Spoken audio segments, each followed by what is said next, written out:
Isang abandonadong gusali sa taas ng Baguio. Maraming taon na ang lumipas, pero tila may mga kaluluwang nananatili rito at hindi pa rin matahimik. Ito ang Diplomat Hotel at sa gabi, ibang kwento ang buhay nito.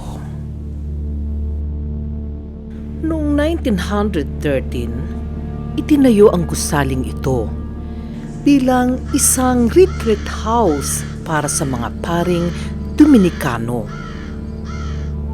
Tahimik ang lugar noon, sagrado, hanggang sa dumating ang digmaan. Panahon ng World War II. Kinahasa ang mga madre. Pinugutan ng ulo ang mga pari. Pinaslang ang mga bata. Ang dating lugar ng panalangin, naging dambana ng karahasan. Hanggang ngayon, sabi ng ilan, ang mga pader ng hotel ay humihinga pa ng takot at kirot ng nakaraan.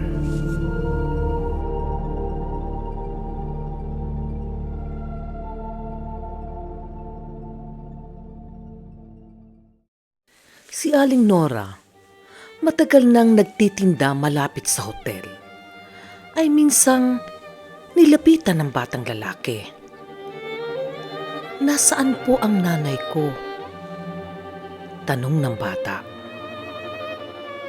Saglit lang siyang tumingin sa paninda. Paglingon niya, wala na raw ang bata.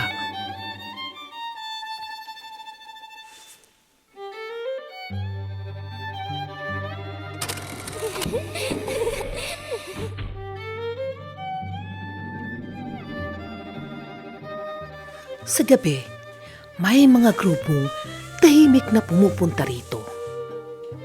Sila raw ay nagsasagawa ng mga ritual. May naiwan pang kandila, abo at mga simbolong hindi mo mauunawaan.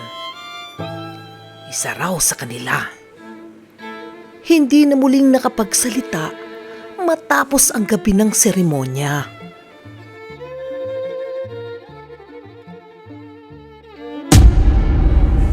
Isang turista rin ang biglang nawala ng malay matapos makaramdam ng malamig na hininga sa batok.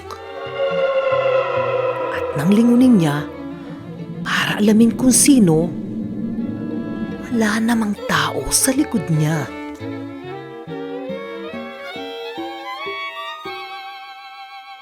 Ayon pa rin sa ilan, may mga boses na umiiyak sa may likod ng pader. Isang grupo ang nagpunta rito. Hindi pa man sila nakapasok, may narinig na silang boses ng batang umiiyak mula raw sa itaas ng pader. Ngunit nang silipin nila, wala namang daan papunta roon. Sa ngayon, bawal na ang pagpasok sa loob ng Diplomat Hotel. Delikado raw. Hindi lang dahil sa istruktura, kundi dahil sa mga di nakikitang presensya na tila nagbabantay. Mula sa rooftop, may mga aninong gumagalaw. May naririnig kahit walang tao. At sa tuwing may sumusubok na pumasok, may kakaibang nangyayari. Maraming gusali ang nasira sa paglipas ng panahon. Ngunit ang Diplomat Hotel nananatiling nakatayo. Tahimik, matikas, ngunit parang laging may gustong sabihin. Bakit may mga lugar na tila hindi natatapos ang kwento. Mga lugar na ayaw makalimot o ayaw kalimutan. Marami pa ring misteryo sa Pilipinas.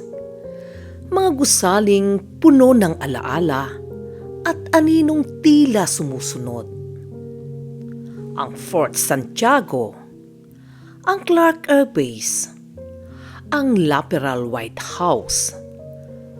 Bawat isa may sarili ring kwento. Pero ibang kwento na yon.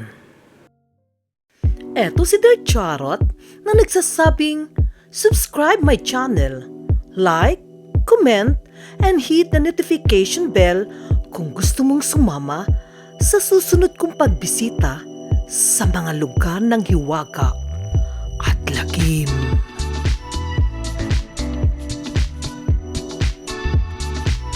Matapos ang maikling pagbisita sa Diplomat Hotel, bumalik ka may siliwanag ng syudad sa Station Road kung saan buhay ang gabi at kwento ng Baguio ay hindi natatapos.